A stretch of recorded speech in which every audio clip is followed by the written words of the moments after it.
En estos momentos nos acompaña Jorge León, consultor y estratega político, para hablar del tema sobre la guerra arancelaria entre Ecuador y Colombia. ¿Se puede separar el tema de seguridad como el comercio y llegar a un acuerdo?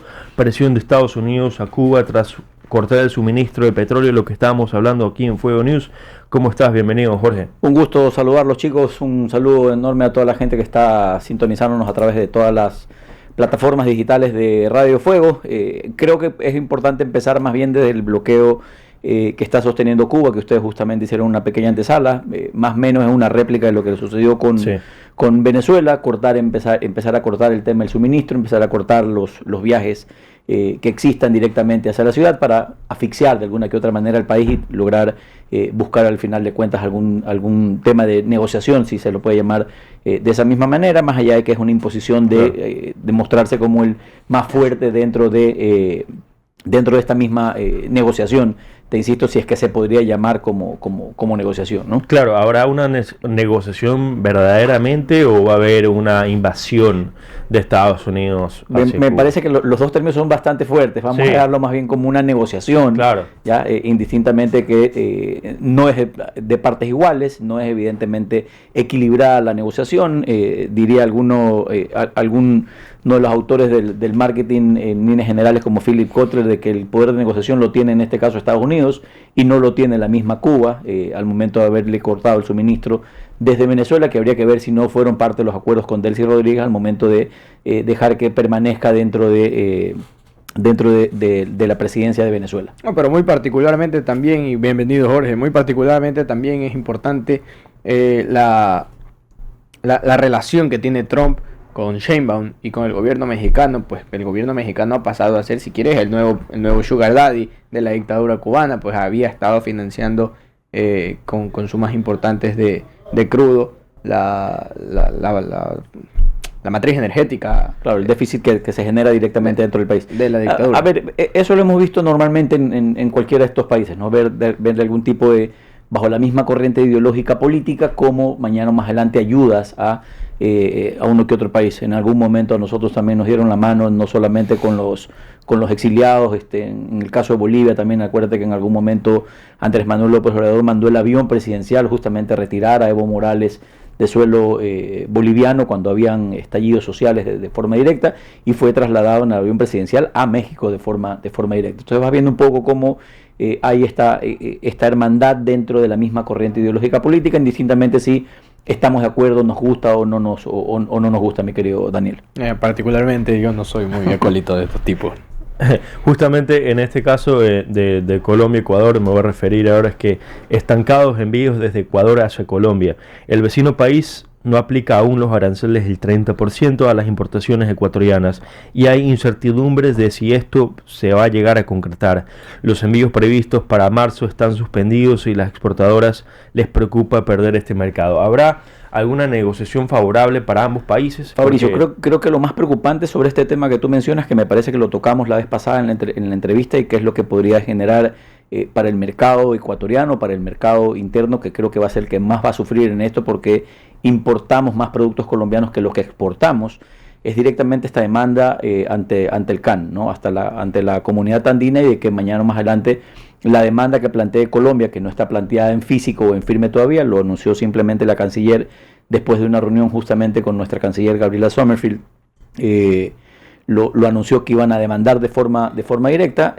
Más bien es esa misma demanda y las posibles repercusiones que esto mañana pueda generar. Es decir, que todos estos tributos que mañana más adelante, con esta tasa del 30% sobre pretexto de la seguridad, y digo sobre pretexto porque no comparto en ningún punto de vista que nosotros tengamos que echarle la culpa al vecino de los problemas internos. Ya entiendo que por declaraciones incluso de varios exfuncionarios del gobierno nacional está puesto en el presupuesto general del Estado la seguridad fronteriza, ¿no? Entonces no tienes cómo decir yo no tengo presupuesto, no tengo recursos. Más bien no celebro en lo absoluto las declaraciones del propio ministro de producción, a las que Daniel justamente hace un momento una pequeña recapitulación de que no es de su confianza, y que más bien prefiere escuchar eso de un jeque árabe. Buena impresión del ministro. Y no del ministro. Del ministro tengo, de sus declaraciones últimas. Y no del ministro como tal. Eso sin duda alguna pues genera directamente algo de lo cual no estamos de acuerdo, y me comparto y me sumo directamente que no estoy de acuerdo con estas mismas declaraciones al momento de decir que esas tasas se van a mantener en vez de seguir tendiendo puentes, seguir tendiendo diálogos lo más rápido y lo más pronto posible, llegar a mesas de diálogo, a mesas de acuerdo con un plan directo. Nos han dicho solamente que es seguridad, pero seguridad ¿de qué tipo? Patrulla de caminos, ejes fronterizos, tecnología, innovación. ¿Qué es lo que plantea Ecuador hacia Colombia para poder tener esa postura de decirte no estoy de acuerdo, no voy a liberar todavía la medida, la voy a seguir manteniendo hasta que esto prospere, y voy a estar esperando directamente la demanda ante la comunidad andina, que me parece que sería gravísimo, y que ya en el 2018, si la memoria no me es ingrata, ya tuvimos una tasa o un cobro excesivo también, tanto para Colombia como para Perú, que después se terminó en esta misma secretaría redeyendo esa decisión ante la comunidad andina, y le tocó a Ecuador devolver esos dineros que habría estado. Cuidado, y pasa en este mismo gobierno, pasa eso, que todo ese 30% nos toque mañana o más adelante devolverle. Así que pues ahí más bien a la gente que está ya inmersa en el negocio bilateral, es tener todos sus documentos en regla y resguardados sin ninguna duda, Daniel y Fabricio. Bueno, un par de cosas en cuanto al tema con Colombia, ¿no? Habría que ver cuál es la narrativa del gobierno respecto de esta tasa adicional. ¿Es una tasa de seguridad para las importaciones a Colombia o tiene una finalidad recaudatoria o una finalidad sancionatoria esta tasa respecto de las exportaciones de los colombianos hacia el Ecuador? Ahora, importante dato el que mencionabas, y es que Ecuador importa más de lo que exporta, es decir, tenemos una balanza comercial negativa, lo cual es en contra de todo el mainstream económico, lo cual es bueno para el Ecuador porque se supone que tienes capacidad de compra y la gente lo que necesita es comprar. Uno solamente vende para poder comprar. Entonces, en ese sentido es importante hacer esa mención. Ahora, ¿cuál podría ser? Y me llama mucho la atención que tengamos este mecanismo internacional. ¿Cuál podría ser el efecto de prosperar esta demanda ante la comunidad andina? Más allá de la devolución, ¿podría la comunidad andina emitir una sentencia por la cual Ecuador tenga que obligarse a reducir esta tasa de seguridad? Claro, evidentemente, Daniel, es una sanción, ¿no? Es una sanción. La demanda todavía no está en firme, es lo que se ha pronunciado después de la reunión, como te mencionaba hace un momento, lo que me anunció la canciller colombiana que iban a hacer, pero hasta el día de hoy, de hecho vengo monitoreando también la noticia, no está presentada todavía en firme. Mientras no está presentada en firme, no sabes cómo está construida, bajo qué alegatos, bajo qué artículos directamente, si se van a coger al artículo 73, donde prohíbe directamente en todos estos países que firmaron el acuerdo de Cartagena en el 69, por ahí, que más bien nos hermanemos, buscamos mecanismos de desarrollo para cada uno de nosotros, incluido el tema del comercio. Podría cargar eso mañana más adelante en alguna sanción para Ecuador, y el resultado de la sanción sería la devolución, ¿no? Más creo que es un te tema. pregunto, ¿la devolución a quién? ¿La devolución al gobierno colombiano o la devolución a los ciudadanos ecuatorianos que pagan? A todo el comercio en líneas generales que estén inmersos. No es directamente de gobierno a gobierno, es todas las personas que están ahí. Hay que generar directamente el mecanismo para sobre eso empezar la devolución de estos mismos dineros en caso de que eso llegue a ocurrir. Creo que lo más grave o lo más interesante también sería aquí, tocando y abordando un poco el tema político, es como nuestros famosos parlamentarios andinos que están a cargo y que al final de cuentas cada 4 años los elegimos sin saber qué rayos van a hacer ellos mañana o más adelante. Es un momento de brillar. Ok, vamos a ver cuál es la postura, qué es lo que tienen hasta ahora o hasta el día de hoy, desde el 21 de enero más o menos que surgió esta declaración del presidente de la República en el foro de la CAF en Panamá. Hasta el día de hoy he escuchado un parlamentario andino que diga está a favor, está en contra de la medida, se presta para mediar. Creo que es necesario que alguno de ellos lidere alguna de estas mesas, entendiendo claramente, Daniel y Fabricio, que hay varias aristas aquí, no es solamente el tema de la producción, mañana más adelante la que afecta, y que en entrevistas anteriores ya revisamos también que el consumidor final es el que va a terminar pagando los platos rotos lastimosamente, porque esa balanza comercial o ese incremento que tengas en alguna tasa, en algún impuesto, lo que fuera, lo va a terminar pagando el consumidor final, ¿no? Y eso es lo más grave en un país como el nuestro, que evidentemente deja de ser competitivo internacionalmente, pues no somos competitivos ni en tecnología ni en mano de obra, versus Perú, versus Chile, versus Colombia de forma directa, y evidentemente más allá de poder gustarnos o no la medida, hay que analizar directamente cómo eso mañana impacta al ciudadano común. Recordemos que la anterior semana el presidente Petro estuvo en la Casa Blanca, ¿no? Discutiendo algunos temas que todavía no se han dicho a la luz, que han conversado en la Casa Blanca con el presidente Trump. Pero llamó la atención que se nombró Ecuador, pues Gustavo Petro sacó a la mesa el nombre de Ecuador y dijo que va a llamar a Daniel Noboa, al presidente Trump, para mediar este tema. Y también mi pregunta era si es que este conflicto puede afectar la cooperación contra el narcotráfico y algunos otros delitos más que pasan en la frontera. Sí, sin duda alguna, Daniel. Creo que es importante, ojalá que después de esto, en estas mismas mesas se traten ese tipo de temas, no solamente en seguridad fronteriza, sino en cómo facilitamos más bien la deportación, a ver si en algún momento algún sistema integrado, por ejemplo, cuando se genere una alerta de la Policía Nacional del Ecuador versus la Policía Colombiana versus la Policía Chilena, para ver de alguna que otra manera fortalecido al final de cuentas la comunidad andina. Mientras eso no ocurra, creo que al final de cuentas no vamos a saber para qué sirve la comunidad andina, más allá de viajar a Perú, viajar a Colombia, viajar a Chile, Chile ya salió de la comunidad andina, Venezuela directamente sin visado, sino más bien solo con tu pasaporte lograr ingresar, pero nos hemos quedado simple y llanamente estancados en esa libre movilidad que podríamos tener dentro de la comunidad andina y no poder aprovechar directamente lo que estos acuerdos o lo que este acuerdo de Cartagena al final de cuentas llevó, ¿no? Cómo mejoramos la seguridad, no solamente la seguridad, la producción, el turismo al final de cuentas, y en fin, y un sinnúmero de cosas que mañana más adelante tienes y que sería interesante también revisar la postura, no solamente de la canciller Sommerfeld, sino también del ministro de Producción, del ministro de Energía o de la ministra de Energía en este caso, para ver al final de cuentas cómo en cada una de estas aristas, en cada una de estas carteras de Estado, esta medida de mañana o más adelante impacta o no, indistintamente si se llega nuevamente a un acuerdo, y me parece, y no estoy completamente de acuerdo en las declaraciones incluso de la ministra Manzano al momento de decirle trátenme a Ecuador como un cliente.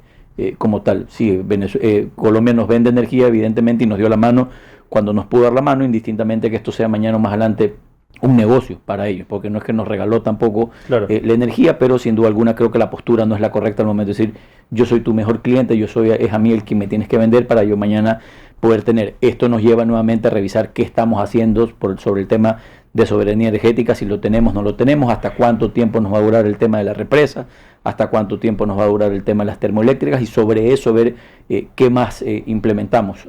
Cuando se generó justamente la crisis energética, hablamos de un acuerdo con el gobierno de China, me parece, sobre esta energía geotérmica directamente de los volcanes. ¿En qué quedó el proyecto? Al final de cuentas, ya se está construyendo, no se está construyendo, qué otras cosas más tenemos cuando ocurrió justamente lo acontecido, que se generaron varias ofertas o varias propuestas directamente de cómo generar energía para el país, mi querido Daniel y Fabricio. Hace unos meses, y no quiero que dejemos esto en el olvido, hace unos meses algo se habló en el gobierno actual sobre la posible implementación de energía nuclear en el Ecuador. Sí. Vamos a ver si no es uno de los tantos inventos de los gobiernos ecuatorianos, como cuando tuvimos nuestro propio satélite y nuestra propia misión espacial. Yo te quería preguntar, Jorge, haciendo mención a una frase que me encanta de un economista y filósofo francés, Frédéric Bastiat, siglo XIX, decía: donde entra el comercio no entran las balas. Él decía que el comercio trae paz, trae armonía, y que restringirlo pues complica siempre las cosas. Y en ese sentido yo quería preguntarte, ¿te parece que es una buena estrategia de seguridad restringir el comercio? Esto te lo pregunto porque ahí donde hay restricciones comerciales pues surge desde luego el contrabando, abriendo una nueva línea en la que tendrá que trabajar las fuerzas del orden del Ecuador, porque ya no solamente va a ser el ya peligroso y problemático contrabando de sustancias de drogas o de armas, sino también de productos que hasta hace un mes los ecuatorianos y los colombianos comerciaban libremente, y que ahora, ante esta nueva tasa de seguridad, pues van a tratar de pasar ilegalmente por la frontera, desviando la atención de nuestras fuerzas del orden. ¿Tú crees que esto también puede tener repercusiones importantes, tanto en materia de los esfuerzos de seguridad que realizan? Sí, sin duda alguna, Daniel. Creo que tú lo mencionaste directamente y yo lo he sostenido, no en esta entrevista, sino también en varias. Nuestras fuerzas del orden es directamente limitada, es decir, no tienes ni siquiera el control dentro de las 24 provincias del país como para poderla sostener, menos en la frontera, porque de hecho no la tienes en control fronterizo. Evidentemente no todo pasa por el puente de Rumichaca, o no todo el comercio ilegal y legítimo de contrabando que se genera justamente por esta misma demanda o esta alta demanda de productividad o de producción pasa por el puente Muichaca, sino que pasa directamente por los canales clandestinos que se tiene. ¿Qué podría generar esto, Daniel y Fabricio? Evidentemente podría generar mayor clandestinidad, mayores costos directamente de operativos, si los queremos llamar de alguna que otra manera, para poder tener dentro de este mismo comercio, y evidentemente esto muestra un poco cuáles son las falencias que nosotros tenemos a la interna, débil control que se tiene no solamente en los registros de cuántas personas ingresan, sino en qué nomás se comercializa, cuánto producto se produce y qué nomás pasa a través de Ecuador, porque no solamente en el tema de la importación nos afectamos, también en lo que nosotros enviamos, que somos al final de cuentas más barato, combustible, arroz, una serie de productos ecuatorianos que pasan también de forma ilegal en el contrabando, y al final de cuentas creo que el contrabando va a buscar siempre la forma y la manera de ir permeando en las sociedades, causando los perjuicios que ya tenemos. No solamente también es el tema de los productos de forma física, sino también el tema del combustible a través de los famosos pinchazos que los tenemos, de los que nadie habla, pero que generan una pérdida brutal para el país en el tema de combustible, y son pocos los que lucran directamente de esto. ¿Y qué escenario es el más probable? O sea, ¿estaríamos hablando de que estas negociaciones pueden escalar en conflicto mayor o puede ya haber un diálogo en un tiempo ya determinado? A ver, una vez que se presente la demanda y que se genere directamente el conocimiento de la denuncia, la resolución podría tomar de 3 a 6 meses en el hipotético caso. ¿Qué podría generar también después de presentada directamente la demanda? Es que la misma comunidad andina envíe un comunicado de suspensión de la medida hasta que se resuelva esto, como podría evidentemente no hacerlo como tal.